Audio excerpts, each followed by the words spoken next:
Kita lanjut ke 51, silakan dari pihak terkait. Terima kasih atas kesempatan yang mulia. Izinkan kami dari pihak terkait perkara nomor 51 dan yang diwakili oleh Badan Bantuan Hukum Advokasi Pusat PDI Perjuangan yang akan dibacakan saya sendiri, Panderi Kwailan. Dalam eksepsi, izinkan yang mulia kami akan membacakan kewenangan Mahkamah Konstitusi. Ada dua hal penting yang kami akan tekankan di sini. Yang pertama bahwa berdasarkan PMK nomor 3 tahun 2024 dalam pasal 8 ayat 3 huruf B angka 4 mengatur bahwa permohonan yang diajukan pemohon harus memuat uraian yang jelas mengenai kesalahan hasil penghitungan suara yang ditetapkan oleh termohon. Namun dalam pokok permohonan pemohon hanya memuat dalil-dalil terkait pelanggaran pemilihan, yaitu dugaan pelanggaran administrasi pemilihan, tindak pidana pemilihan, dan dugaan pelanggaran kode etik penyelenggara, di mana tidak satupun terkait kesalahan hasil penghitungan suara yang benar menurut versi pemohon dan suara yang benar menurut versi termohon. Bahwa setelah membaca dan mencermati permohonan pemohon, dalil pemohon semua merupakan pelanggaran yang berkaitan dengan tahapan, yang merupakan bagian dari sengketa proses, di mana ada dalil pelanggaran administrasi pemilihan, tindak pidana pemilihan, kode etik penyelenggara pemilihan yang merupakan kewenangan dari Bawaslu bersama jajarannya untuk melakukan penanganan dugaan pelanggaran di setiap tahapan. Dan faktanya yang mulia, hampir semua pelanggaran yang didalilkan oleh pemohon sudah dilaporkan dan pemohon dan ditindaklanjuti oleh Bawaslu Kabupaten Kepulauan Talaut. Dalam artian bahwa Bawaslu telah melaksanakan tugasnya dan fungsinya dalam mengawal proses demokrasi berjalan dengan baik. Lain halnya jika Bawaslu tidak menindaklanjuti laporan yang diajukan oleh pemohon. Itu yang pertama yang mulia. Yang kedua bahwa Pasal 135 ayat 1 Undang-Undang Pemilihan mengatur bahwa pelanggaran pemilihan terkait dengan kode etik diteruskan oleh Bawaslu kepada Dewan Kehormatan Penyelenggara Pemilu, dalam hal ini DKPP. Pelanggaran administrasi pemilihan diteruskan ke KPU dan jajarannya, dan sengketa pemilihan diselesaikan oleh Bawaslu, serta kewenangan penanganan tindak pidana pemilihan diteruskan kepada penyidik Gakumdu, dalam hal ini kepolisian, untuk ditindaklanjuti. Tentang kedudukan hukum pemohon B yang mulia, bahwa meskipun permohonan pemohon masuk dalam ambang batas yang diatur dalam pasal 158 ayat 2 huruf A Undang-Undang Pemilihan, namun secara kumulatif pengajuan permohonan ke mahkamah harus memenuhi beberapa syarat formil lainnya. Di antaranya, perkara perselisihan yang dimohonkan adalah tentang perselisihan penetapan perolehan hasil penghitungan suara. Pemohon tidak mempersoalkan perselisihan hasil penghitungan perolehan suara di 195 TPS yang mulia, yang tersebar di seluruh desa dan kelurahan di Kabupaten Kepulauan Talaut. Ini masih eksepsi saudara ya? Iya yang mulia. Sekarang langsung ke dalil saja Pak. Selebihnya eksepsinya dianggap dibacakan. Tentang permohonan tidak cermat dan kabur. Ya, dianggap dibacakan. Terima kasih yang mulia. Dalilnya Pak. Oke, kita masuk dalam pokok permohonan. Bahwa apa yang telah dikemukakan dalam eksepsi dari pihak terkait merupakan satu kesatuan yang secara mutadis yang tidak terpisahkan dengan pokok perkara akuo. Bahwa pada prinsipnya pihak terkait membantah keseluruhan dalil permohonan pemohon kecuali apa yang diakui oleh pihak terkait dalam keterangan ini. Bahwa pihak terkait menolak perbaikan permohonan pemohon pada tanggal 9 Desember 2024 karena telah mengubah substansi atau pokok permohonan, di mana pemohon menambah dalil baru yang tidak terkait dengan permohonan awal yang diajukan pada tanggal 5 Desember. Kemudian lanjut pada bahwa dalil pemohon pada halaman 12 sampai dengan halaman 23 yang mengatakan terdapat pelanggaran-pelanggaran yang sifatnya terstruktur, sistematis, dan masif yang dilakukan pasangan calon peraih suara terbanyak, yaitu paslon nomor urut 3 bersama dengan penyelenggara pemerintah, dalam hal ini aparatur sipil negara, ASN, bahkan termasuk menggunakan fasilitas aset negara pemerintah di bawah kepemimpinan pejabat Bupati Dr. Fransisius Engelbert Manumpil yang menjabat sampai dengan saat ini adalah tidak benar dan mengada-ada. Bahwa dalil pemohon yang menyatakan terjadinya penambahan dan perolehan suara untuk pihak terkait karena adanya keterlibatan aparatur sipil negara di bawah kepemimpinan PJ Bupati adalah tidak benar yang mulia.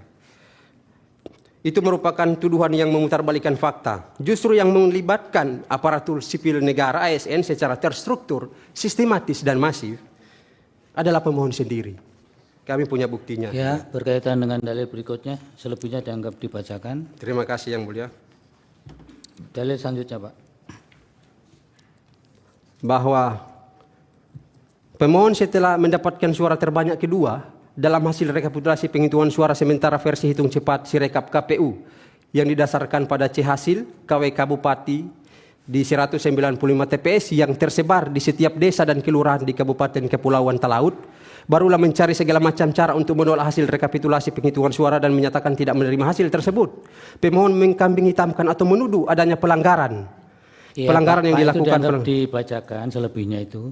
Dalil berikutnya, Pak. Terima kasih Yang Mulia. Dalil berikutnya bahwa terkait dengan pelanggaran tersebut kami telah mengajukan laporan, ada 5 laporan ke Bawaslu Kabupaten Kepulauan Talaut. Ada yang ditindaklanjuti? Ada yang ditindaklanjuti, kemudian direkomendasikan ke BKN. Berapa rekomendasi, Pak, yang keluar? Ada 3 yang direkomendasikan dan 1 sementara proses, baik pelanggaran keterlibatan netralitas semua? ASN. Nanti kita konfirmasi ke Bawaslu. Iya, Yang Mulia. Dengan permainan politik uang yang dilakukan. Silakan petitumnya, Pak.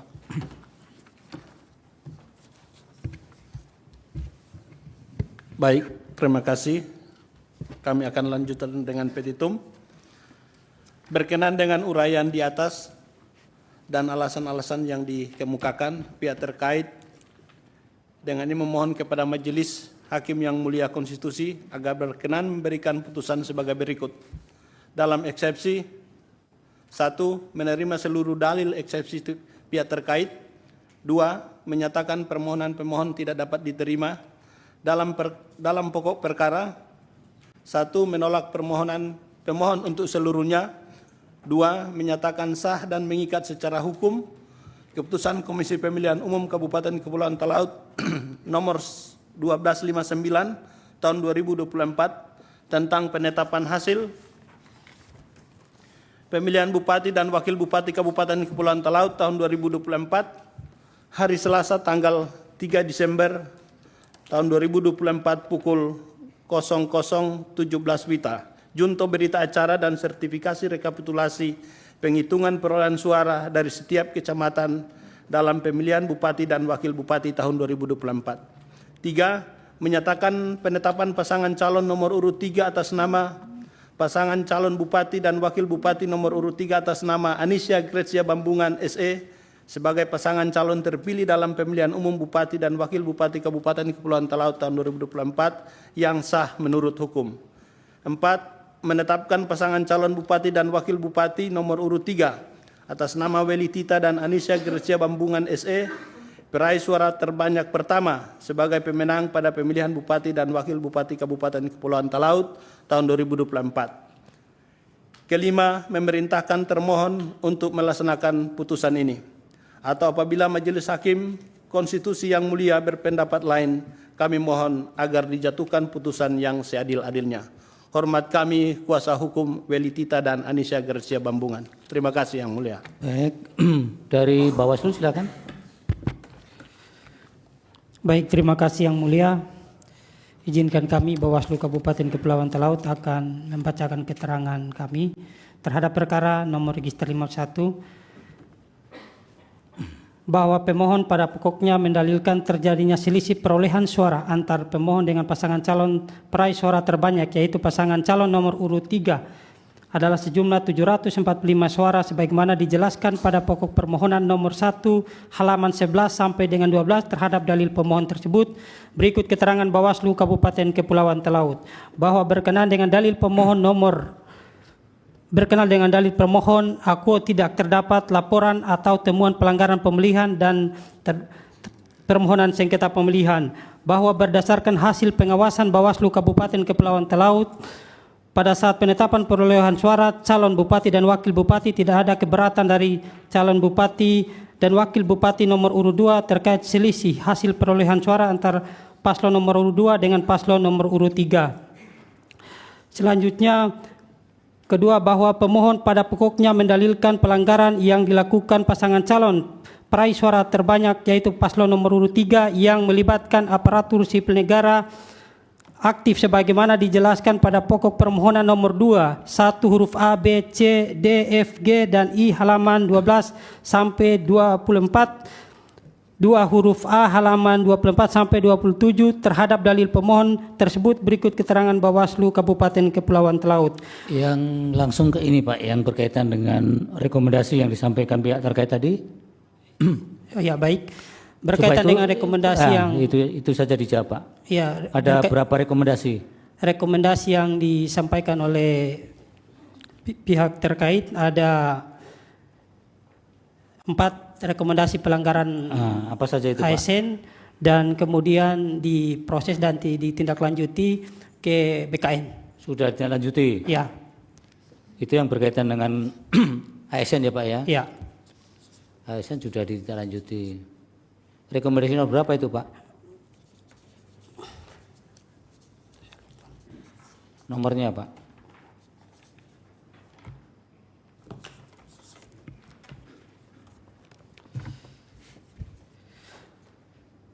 Nomor 014. 014. Kemudian yang rekomendasi berikutnya 013. berkaitan dengan Ya, pelanggaran netralitas ASN. ASN juga. Ya. Tindak lanjutnya apa itu Pak? Diteruskan ke BKN. Itu 013 ya. Ya. Kemudian yang ketiga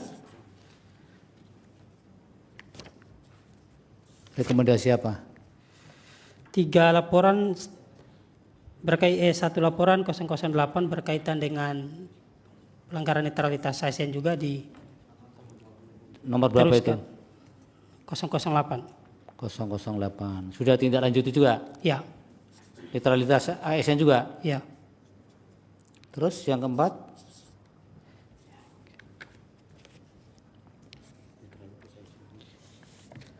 Ya, netralitas ASN. Semua tentang netralitas ASN ini? Ya. Nomor berapa? 013.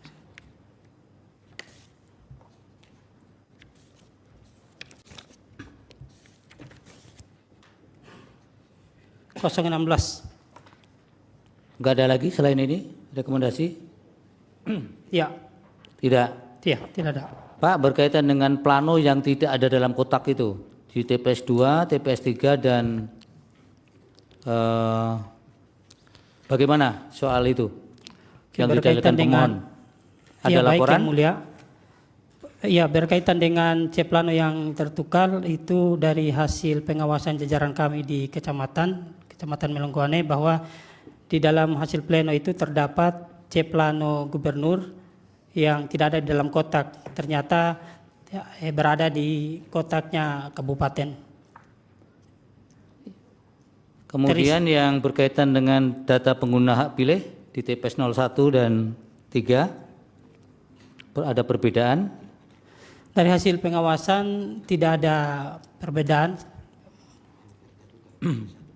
Ya nanti ini dicermati ya, ini untuk pemohon, termohon dan pihak terkait serta Bawaslu ini kan tidak masuk melewati ambang batas. Jadi perkara-perkara yang tidak melalui ambang batas itu ada potensi-potensi untuk pembuktian loh di sidang lanjutan, meskipun tidak semuanya, sepanjang tidak ada kendala dengan persyaratan formil, tidak permohonannya tidak kabur, kemudian sementara yang meskipun melewati 158, tapi kalau ada hal-hal yang sifatnya khusus luar biasa, MK juga berpotensi untuk dilanjutkan pada pembuktian. Meskipun tidak absolut juga, semua sangat tergantung pada bagaimana karakter perkara dan kemudian sikap daripada mahkamah di dalam menyikapi permohonan yang bersangkutan. Jadi itu kadang-kadang yang sering tidak dipahami oleh beberapa pihak. Jadi nanti dipersiapkan, terlepas nanti apakah perkara ini akan lanjut ataukah tidak, akan sangat tergantung pada bagaimana keputusan para hakim yang pleno yang 9 hakim itu. Cukup ya Pak ya dari Bawaslu ya? Ya. Baik. Mohon izin Yang Mulia. Izin Yang Mulia, pihak pemohon jika diperkenankan, soalnya tadi yang disampaikan oleh Bawaslu katanya 4 saja rekomendasi, yang semestinya lebih dari 4 Yang Mulia. Lebih dari 4, Pak? Iya. Enggak, nanti dulu. Iya. Ya, saya klarifikasi. Memang ada laporan yang diterima oleh Bawaslu Kabupaten Kepulauan Talaut. Yang ada tidak lanjut rekomendasi hanya 4 itu. Yang ditindaklanjuti ada beberapa. Yang ada dikeluarkan rekomendasi, Pak. Ada 3 laporan yang ditindaklanjuti. Tapi Bapak keluarkan 4 rekomendasi. 014, 13, 08, dan 16 tadi. Itu rekomendasi kan? Mohon izin Yang Mulia. Siapa? Mohon izin Yang Mulia, kami dari itu laporan yang ditindaklanjuti adalah laporan kami sebagai pihak terkait Iya, artinya kepada pemohon. penekanan kami dari mahkamah adalah ada tidak rekomendasi, baik itu laporan, temuan maupun pengaduan itu. Ya, ada laporan yang disampaikan ke Bawaslu Provinsi yang kemudian diteruskan ke Bawaslu Kabupaten. Ada 4 laporan yang ditindaklanjuti Ya, ke BKN. Yang rekomendasi tadi 4 itu Ya, rekomendasi semua. semuanya Selain direkomendasi. itu masih ada rekomendasi lain tidak? Yang direkomendasikan adalah pihak terkait. Iya, mengenai apa? Pelanggaran netralitas ASN juga. Yang nomor berapa? Apa sudah disebut tadi belum? Sudah? Masih ada lagi tidak rekomendasi yang lain? Tidak. Pak, nanti Bapak jangan interupsi itu. Dia tidak menjawab juga nggak apa-apa. Tapi kalau Bawaslu memang wajib ya. Kalau pihak terkait, kemudian KPU, itu haknya dia untuk menanggapi semaksimalnya yang bersangkutan. Kita nggak bisa mendirect supaya harus dijawab begini-begini. Tapi kalau Bawaslu memang sebagai pengawas seharusnya secara komprehensif. Itulah yang kami ingatkan tadi kepada para pihak. Terlebih perkara yang tidak masuk atau tidak lewat ambang batas begini ya, harus ada kekhususan di dalam mencermati baik dalil kemudian bantahan dan termasuk juga keterangan dari pihak terkait dan Bawaslu itu yang bisa berkemungkinan ini akan ada pembuktian lebih lanjut